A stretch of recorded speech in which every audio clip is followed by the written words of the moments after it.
Donut Brick says, hot take, after a while it gets really annoying when people criticize LEGO because they're trying their best and everyone just keeps repeating the same takes. Even when LEGO comes out with a good set, people figure out something bad with it and don't try and enjoy it. And like, is this even a serious comment? I can't tell if you're like trolling or being satire or not, but I'm gonna assume that you're not trolling and you're being serious with this. But stating that a multi-billion-dollar company that does like $5 billion in revenue a year is quote-unquote doing their best like they're a little kid is one of the most ridiculous things I think I've ever heard in my life. And I don't think I have to go very in-depth on that. I think a lot of people understand me. And then on top of that, we keep repeating the same takes like helmet holes or waist capes or downsizing sets or stickers being the wrong color, because when you're passionate about something and you want something to be better, and for us, we're fans of LEGO, we want it to be as good as possible, we're gonna keep repeating the same opinions until it gets better, no matter how long it takes. I mean, the fact that a mistake gets drug on for so many years is not gonna magically make us ignore it. And also, not to mention the prices they're charging for these sets nowadays, for them to have so many mistakes and be so low quality, that kind of just amplifies the level of how much we need to call out these mistakes, especially when other companies are doing it just as good, if not better, for way cheaper. So yeah, this comment is just kind of crazy, and saying that a multi-billion-dollar company is quote-unquote trying their best is just beyond me. For the prices they're charging and just how dedicated of a fan base they have, there's really no room for error. Shampooer says, hot take, the Anzellan Starship is better than any midi-scale set. It's priced better than most, and it has 3 really cool micro figures. And just like the midi-scale sets, it isn't meant to fit figures, so it doesn't need any. And I mean, I see why you're saying this. This Anzellan Starship right here, I guess, has a better value when you compare it to midi-scale sets, especially a set like the Venator, which it's $5 cheaper and significantly larger and has micro figures. But that's only seeing it from a value standpoint, which is really just one aspect when you want to talk about which sets are actually better. And honestly, I'd say that value is probably the only thing this Anzellan Starship has over midi-scale sets. Because I mean, midi-scale sets are of iconic, cool-looking vehicles like the Millennium Falcon, the Venator, the Acclamator, etc. And this Anzellan Starship is a random ship that none of us have even seen before. And on top of that, the ship itself is just kind of ugly. So I mean, again, from a value standpoint, I see why you're saying this, but that's only one aspect. Midi-scale sets, for the most part, seem to beat this set out in every other area. Mars is Cool says, hot take, it's genuinely impossible to make a Death Star that pleases everyone, and the Death Slice was the best they could do if it has to include playability and displayability. And this is just blatantly not true. I don't even think I would consider this subjective. A Death Star that would please everyone would be a fully enclosed Death Star that's very detailed on the outside and looks like a UCS set, that then has a functionality where you can open it up and access a very detailed interior to have play features and functionalities. And yeah, that's really all I gotta say. I think that Death Star would please everyone. Alex Munchian, I guess that's how you say your name, he says, hot take, the TIE Fighter from 2012 is the best and most accurate model. And well, I mean, to each their own, this is your opinion, but quite frankly, I don't know why you're saying this. The 2012 TIE Fighter definitely was good for its time period, but when you compare it to something like the 2018 TIE Fighter, it's definitely inferior, which kind of confuses me as to why you're saying this. I mean, I don't think there are any areas where it's necessarily more accurate. I feel like when it comes to accuracy with TIE Fighters, the topic of minifigure scale is what everyone brings up, but both these TIE Fighters are pretty much the exact same size, so when it comes to accuracy, I don't really see how the 2012 one is more accurate necessarily. And when it comes to visuals between the two TIE Fighters, the 2018 one is definitely more detailed and has better shaping around the cockpit, and the 2012 one looks pretty outdated. So again, I don't really know why you're saying this, especially the accuracy part. I don't know where that's coming from, but hey, it's your opinion, so to each their own. The new Stormtrooper helmet is better than the Rogue One helmet. It looks better, and there's no excuse that you can't turn the head. You couldn't turn it on the last one either. And well, actually, you can turn it on the older one. It's just that once you turn it so far, the helmet will kind of hit the shoulder of the minifigure and it will raise up. And even when it does hit the shoulder and raise up, it's hardly even noticeable, and the figure still looks good. But on the newer ones, you can't turn it at all. Like, you can't even begin to turn the helmet. So if you want to use these newer figures on a mock or pose them somehow for a photograph or whatever, you can't do that because the helmet can't turn. And then back to the shaping, I just simply think the older one looks a lot cleaner. The newer one is super oversized and very bulky looking. I mean, it's called the Family Guy Stormtrooper for a reason. And then on top of that, I also hate how its side profile looks. As you can see here, it kind of like dramatically droops over the torso of the figure at like this 90-degree angle, which one is the reason it can't turn, but on top of that, it just looks ugly. It looks like the helmet is like melting and drooping down over the front of the figure. It just looks weird. And when you compare it to the older one, I just think it's disgusting. Like, it's so obvious how much of a downgrade it is. So yeah, everything that the newer version does wrong, the Rogue One version does right. So obviously, I'm gonna continue to think the Rogue One version is better. Some random geezer says, hot take, the fact that rebreakable charges for instructions is stupid. I do not want to be paying an extra 20 bucks after paying for an already overpriced sets like for alt builds, although it is understandable for big mocks. And I completely disagree with this actually. But first off, for those of you that don't know what Rebrickable is, it's basically just a giant marketplace where people can sell instructions for their mocks. But back to this guy's comment about alt builds specifically, I looked through various different alt builds on here and none of them are very expensive at all. I mean, this one right here is turning the 2024 Star Destroyer into one of the Sith Star Destroyers from the Old Republic, and the instructions are only $8. Like, I think that's a good deal. Here's another one turning the Star Destroyer into an Imperial Venator, $10 instructions. I don't think that's bad at all. And then various other ones that are all under $10. I mean, I think these are fine. And then even some for large mocks aren't even that expensive. Like, here's instructions for a Star Wars Rebels AT-AT for $15. I think that's a great deal. And here's the Devastator for only $12. So yeah, I disagree with this. I don't really think the instructions are very overpriced on this website, even for specifically alt builds like you mentioned, because all the ones I looked at were $10 or less. And on top of that, I think that mock builders in general are kind of one of the most underappreciated groups in the LEGO community, and this website literally gives people an opportunity to monetize their talent by selling their own instructions, and I think that's amazing. Atomic Toucan says, hot take, all buildable character sets should be in the 4+ style like Grogu's homestead going forward. And this has to be a troll, but I guess I'll take it seriously. No, I disagree with this. They shouldn't. Grogu's homestead is one of the worst sets that has come out in the past decade in my opinion. And I mean, buildable characters are hit or miss. Most of the time they're a miss, but making them in this style would just be a further unnecessary downgrade. So yeah, like there's no point in doing this. It's ridiculous. The real John Marston says, hot take, pre-2020 sets are trash. People are just blinded by nostalgia. And like, come on, bro. This is just not true. I mean, if you would have said instead of pre-2020, like pre-2014, I think this would be kind of a valid argument. However, I don't think favoring sets that were released as soon as pre-2020 is nostalgia at all. I mean, I've said this countless times, but I think that the peak of LEGO Star Wars in terms of quality was from about 2012 or 2013 to 2020, and I don't think that's based on nostalgia bias. It's literally based on pricing, build quality, and minifigure quality, and this comment is just kind of ridiculous. I mean, there are sets that have released since 2020 that are better than sets that released in the 2010s, obviously. However, if you want to look at the two eras in their entirety, that being the 2020s versus the 2010s, I'm still going to think the 2010s are better because of, again, pricing, build quality, and minifigure quality. And I, of course, think the sets from the 2010s are better than the sets from the 2000s as well. IV Kama Minchikos, I guess that's how you say your name, he says, hot take, the Smart Bricks should have been in the dioramas instead of those dumb 4+ reskins. They honestly felt more perfect to include to just add a lot more than just the printed quotes. And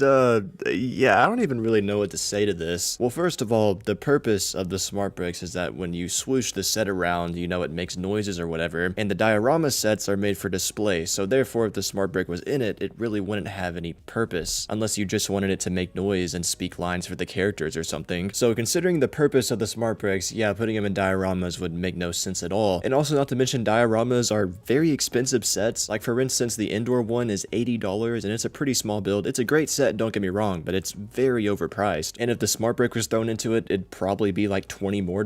Same thing with like the Emperor's Throne Room, that's a $100 set. If it had a Smart Brick, it'd probably be like $120. So yeah, this comment, like, I don't even know what you were trying to get at with this one. Smart Bricks themselves are already ridiculous, but putting them into display diorama sets instead of play sets is even more ridiculous. Better Call Saul says, hot take, Yavin 4 Rebel Base is the best playset of the decade. And yeah, bro, I have to disagree with you on this. Now, I will say that I think this set is actually really underrated and got way too much hate when it originally came out. I actually think the temple build itself looks really cool. It's an awesome display piece, especially if you have it like high up on a shelf. It just looks very menacing. But saying it's the best playset of the decade, I assume you mean the 2020s, is just going too far. When I think of the best playset from 2020, my mind immediately goes to either the Ghost and Phantom 2 from 2023, or the Star Destroyer from 2024, or even the ATTE from 2022. But those sets are just what I consider to be the best playsets of the 2020s. There's still a lot of other ones that I think are better than this Yavin 4. And I can make a huge list, but I'm not going to do that. Saying this is the best playset of the decade is just too far. I mean, I'd give it like the top 20 maybe.